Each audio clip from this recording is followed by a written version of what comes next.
So in Mark chapter 9, jump into verse 14. It says this: when they returned to the other disciples. So who returned? What did they return from? Where were they? So at the beginning of Mark chapter 9, let me just give you some context coming into this. Jesus taps Peter, James, and John on the shoulder, and he says, "Come with me." And these close friends together climbed a mountain. They're climbing with their mentor up high, and when they finally reach the top, they're looking out and they can see the grandeur all around, all around them. It was at the top where the real story takes place. Without warning, Jesus' appearance begins to change. He took on a transformation. He glowed. His clothes became dazzling white. As if that wasn't enough, Elijah and Moses appear, and they're there with them. Peter, James, and John were getting a glimpse of what Jesus would be like in heaven. It must have been amazing. And that day, Peter didn't want to leave. He just wanted to stay there and continue to soak it up. But as quickly as Moses and Elijah had come, they were gone. Jesus' mission was not over. And he led them down that mountain and back to the crowds. And so in verse 14, when they returned to the other disciples, they saw a large crowd surrounding them, and some teachers of religious law were arguing with them. That was a very new thing. The crowd saw Jesus. They were overwhelmed with awe. There was the teacher they had heard about. Maybe there's some residual effects of his glow on the mountain. But they are overcome with awe. And they flock to him. They run to him. And they run to greet him. And so there's this argument going on, and the crowd immediately turns and they head to Jesus as he approaches. He and his 3 climbing companions enter into this crowd with the commotion ahead, and the crowd just kind of envelops Jesus.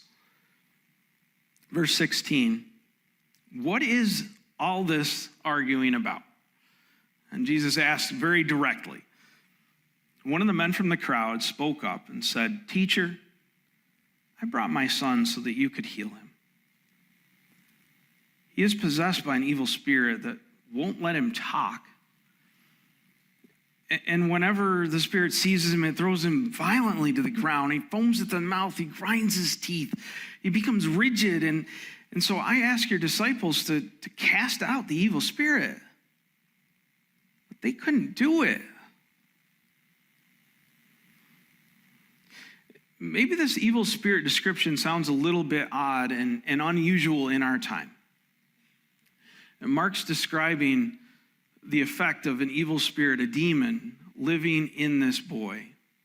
And so we hear that, and maybe at first we think of like The Exorcist. I think these type of situations in our time come into our horror films, our drama. In our modern culture, Satan is more subtle. In America, often we don't see the spiritual battle so clearly for what it is.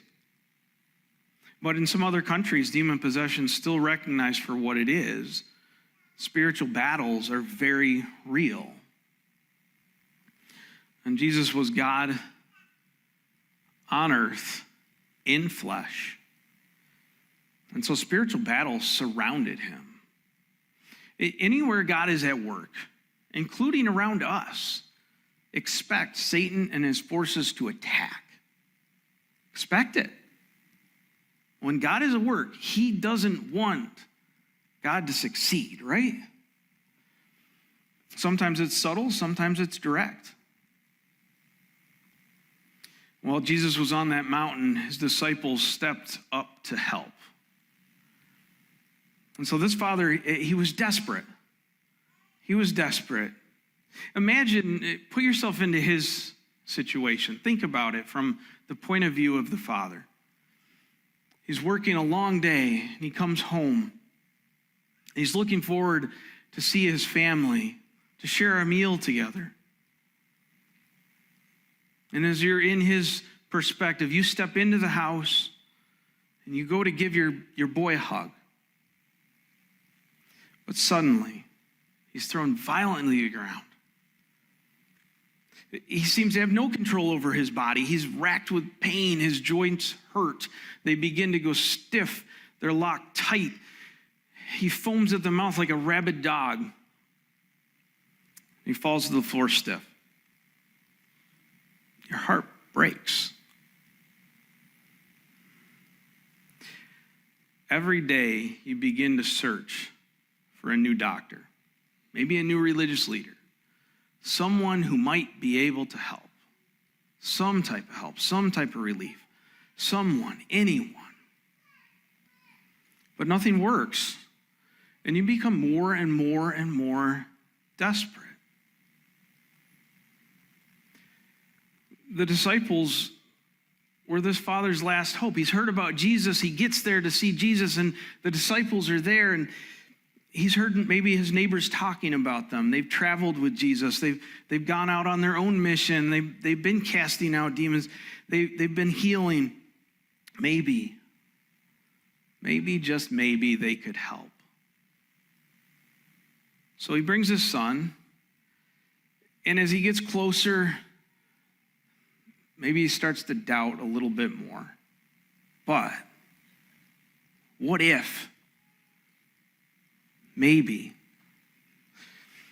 I've done this over and over and over again, but nobody can help. Maybe this time. And the disciples want to help. They've seen Jesus do this before, many times before. And they've cast out a few demons on their own. I think they're thinking, we know how to do this. We've got this. We can do it. We can help. And so they try it out. They say the right words, the things they've heard Jesus say. They do the right action. They've seen what he's done before. And then the questions start to fly. And nothing happens. And before they know it, they're in the middle of a full-out argument, surrounded by a crowd of onlookers, and then Jesus steps in. Verse 19, Jesus said to them, "You faithless people, how long must I be with you? How long must I put up with you?" You could see the frustration on his face. You could hear it in his voice. But Jesus chose to help. He chose to help this father and this boy. And so he says, "Bring the boy to me." So they brought the boy. But when the evil spirit saw Jesus, it threw the child into a violent convulsion. He fell on the ground, writhing and foaming at the mouth. The evil spirit erased all doubt as to the depth of this problem. It was clear. Everyone there knew exactly what was going on. This boy was not okay. He desperately needed help. And Jesus' frustration melts right into compassion. He says, "How long has this been happening?" And Jesus asked the boy's father, and he replied, "Since he was a little boy, the spirit often throws him into the fire. It's trying to kill him." And this isn't about health. It's not about quality of life. This isn't a disease or a disability. Instead, this is about life and death to the father. Life and death. The father pleads for his son. "Have mercy on us. Help us if you can." I think Jesus responds compassionately. "What do you mean, if I can?" Anything is possible if a person believes. This father has tried to get help. He sought out every help he could possibly think of, and all hope seems gone. If anyone had reason to doubt, he has reason to doubt. He's even gone to the disciples, and they failed. He couldn't get any relief. In verse 24, the father cries out instantly, and he says, I do believe, but help my unbelief. I'm humbled by that confession. It's my confession. Instantly, he says, I believe. But he's also honest. Help my unbelief. As if he's saying, I still believe even though I feel like I'm grasping at straws. Make up for where my belief falls short.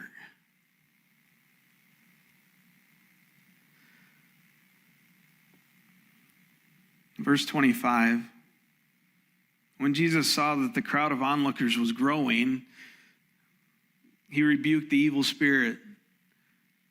In a way, let's not make this any bigger than it already has grown. Let me deal with the issue. So he rebukes the evil spirit. Listen, you spirit that makes this boy unable to hear and speak. I command you to come out of this child and to never enter him again. And then the spirit screamed and threw the boy into another violent convulsion and left him. And the boy appeared to be dead. That's what the spirit's been trying to do for years. A murmur runs through the crowd. And the people say he's dead. Imagine what the father's thinking. But Jesus took him by the hand and helped him to his feet, and he stood up. For the first time in years, this boy has been able to freely stand up on his own, to take a breath, a deep breath, to think without another power in his mind. He can move on his own. I'm sure he just ran to his father with his arms wide open and gave him a huge hug. And all the while, the disciples are looking on. And they're staring at each other, and they're thinking, what happened? That's what we did. What's going on? They got questions in their eyes, and finally the crowd disperses, and they have their chance. Check out what's next. Afterward, when Jesus was alone in the house with his disciples, they asked him, why couldn't we cast out the evil spirit? And Jesus replied, this kind can be cast out only by prayer. And I think the disciples they're thinking about that.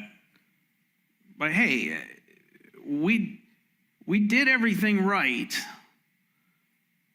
We did the same thing you did. We didn't even hear you say a prayer.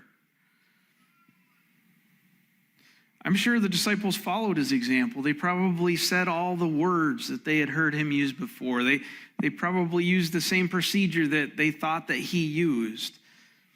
The things that they had seen, maybe what they had done when they were on that mission as disciples sent out 2 by 2, and they did the same thing this time. They were saying the right things. They were doing the right things, but they weren't relying on God's power. That's what's missing. And so Jesus gives them an answer here, doesn't he? And his answer is prayer. You see, when I serve on my own, I miss out on God's power. I get to use my own strength, but I miss out on what God can do. Jesus was able to cast out this spirit to serve this man's need in the power of God. The battle wasn't won with human strength. It wasn't won with verbal formula or religious ritual. It's not how this happened. And I can just hear the disciples continuing to murmur, but you didn't even pray. There's not a prayer here. That's true, but Jesus relied on the power of God, the Spirit of God, God the Father. And on earth, that relationship was fueled by his intentional time of prayer. And we've seen it time and time again, where Jesus took time out, took time off to go pray, quiet time with God. And so when the situation comes, the connection's there. The power's there. He's not leaning on his strength. He's leaning on God's Spirit's strength, the power of God the Father, not his human, muscular strength. In our case, we connect with God in prayer. We rely on God in prayer. And so what the disciples did in this situation, I think we do it all the time. We're the disciples here. We try to tackle life in our own power. We figure, I've got this. After all, I'm only dealing with little things, right? So we struggle through. We try to pay the bills, get the kids to soccer, fix the house, work on our jobs. And when we come to the end of our strength, we work more. We muddle along. We try to lift the load. But then the problems show up. Our health fails. Our child gets in a car crash. Our checkbook is overdrawn. Well, then, maybe you're like me, and we simply try harder. And sometimes it's not until we've exhausted all of our resources and all of our energy, and we finally turn to God. Like we're sitting in the middle of the pile of parts that was once a rototiller. And we've made a mess out of everything. And then we consider asking for help. So my dad would have helped me. We could have done it together. All I needed to do was ask.